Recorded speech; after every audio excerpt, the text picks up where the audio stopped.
ಏನು ಗುರು ಇದು ರಾಜ್ ಸಾಬ್ ಮೂವಿದು ಟ್ರೈಲರ್ ನೋಡಿದ ತಕ್ಷಣ ಅದ್ರಾಗೂ ಮೊದಲನೇ ಟ್ರೈಲರ್ ನೋಡಿದ್ವಿ, ಅದರಲ್ಲೂ ಒಂಥರ ಸಖತ್ತಾಗಿತ್ತು ಹಾರರು. ಬಟ್ ಸೆಕೆಂಡ್ ಟ್ರೈಲರ್ ಬಿಟ್ಟಿದ್ರು ಸ್ನೇಹಿತರೆ, ನೋಡಿದೆ. ನನಗಂತೂ ತುಂಬಾ ಇಷ್ಟ ಆಯಿತು. ಪ್ರಭಾಸ್ ಅವ್ರ ನ್ಯೂ ಲುಕ್ಸ್ ಅಂತೂ ನನಗೆ ತುಂಬಾ ಈ ಸಿನಿಮಾದಲ್ಲಿ ಒಂದು ವಿಭಿನ್ನವಾದ ಸ್ಟೈಲ್ನಲ್ಲಿ ಒಂದು ಕಾಮಿಡಿ ಮತ್ತು ಹಾರರ್ ಮುಖಾಂತರ ಎಂಟ್ರಿ ಕೊಡ್ತಿದ್ದಾರೆ.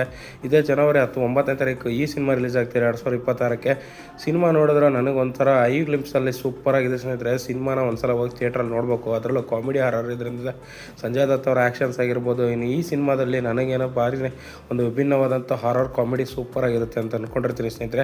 ಯಾಕಂದರೆ ಈ ಸಿನಿಮಾ ತುಂಬಾ ಮೋಸ್ಟ್ ಎಕ್ಸ್ಪೆಕ್ಟಿವ್ ಅನ್ಬೋದು. ಇದರಲ್ಲಿ ಏನಿದೆ ಎಂತಿದೆ ಅಂತಂದರೆ ನಾವು ಫಸ್ಟ್ ಟೈಮ್ ನೋಡ್ಬೇಕಾದ್ರೆ ಸಿನಿಮಾ ಥಿಯೇಟ್ರಲ್ಲಿ ಹೋಗಿ ಸಿನಿಮಾನ ನೋಡಿದಾಗ ಮಾತ್ರ ನಮಗೆ ಗೊತ್ತಾಗೋದು. ಪ್ರಭಾಸ್ ಒಂದು ರಾಜ್ ಸಾಬ್ ಲುಕ್ನ ನೋಡಲೇಬೇಕು. ಅದರಲ್ಲೂ ಈ ಸಿನಿಮಾ ಮಾತ್ರ ತುಂಬಾ ಇಷ್ಟ ಆಗುತ್ತೆ. ಈ ಸಿನಿಮಾದಲ್ಲಿ ನನಗೆ ಒಂದು ನೆಕ್ಸ್ಟ್ ಲೆವೆಲ್ ಸಿನಿಮಾ ಅಂತಂದ್ರೆ ತಪ್ಪಾಗಲ್ಲ ಸ್ನೇಹಿತರೆ. ಯಾಕೆಂದರೆ ಪ್ರಭಾಸ್ ಅವರ ಈ ಒಂದು ನ್ಯೂ ಲುಕ್ ಮತ್ತು ಗೆಟಪ್ಪು ನನಗೆ ತುಂಬಾ ಇಷ್ಟ ಆಯಿತು ಸ್ನೇಹಿತರೆ.